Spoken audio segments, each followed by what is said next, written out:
व्हिडिओच्या शुभेच्छा दरम्यान आपण तयार करणार आहोत. तर भावांनो, चला तुमचा वेळ न घेता आपण व्हिडिओला सुरुवात करू. तर प्रथमतः आपण फोटोशॉप ओपन करून घेऊया.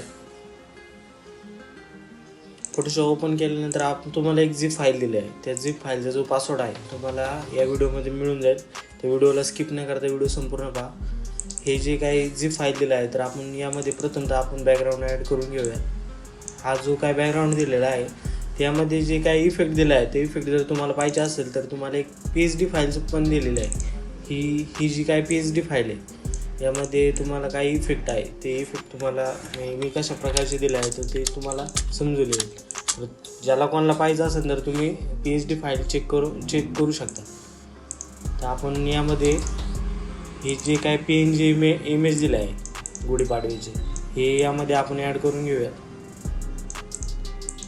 त्यानंतर आपण यामध्ये टेक्स्ट ॲड करणार आहोत. जे काय आपण गुढीपाडव्याचे कॅलिग्राफी आहे ही कॅलिग्राफी आपण यामध्ये ॲड करून घेऊया.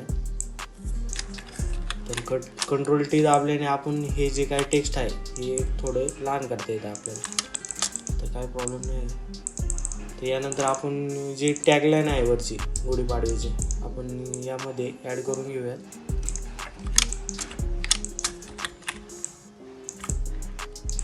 त्यानंतर आपण यामध्ये शुभेच्छा देणारे जे टेक्स्ट आहे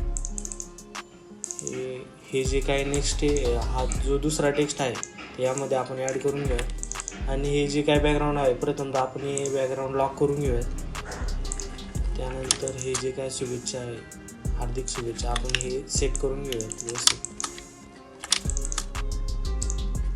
तर कोणाची ऑर्डर असेल तर तुम्ही यामध्ये खाली तुमचे नाव तुमचा फोटो पण यामध्ये ॲड करून तुम्ही क्लायंटला किंवा एखाद्याचं जर ऑर्डर वगैरे घेत असाल तर तुम्ही यामध्ये ॲड करून तुम्ही क्लायंटला देऊ शकता.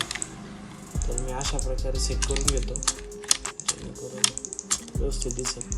खाली तुम्ही तुमचे स्वतःचे नाव किंवा तुमचे एखादे जे फॉर्म वगैरे असेल तर त्यामध्ये यामध्ये तुम्ही ॲड करून तुम्ही एखाद्याला देऊ पण शकता.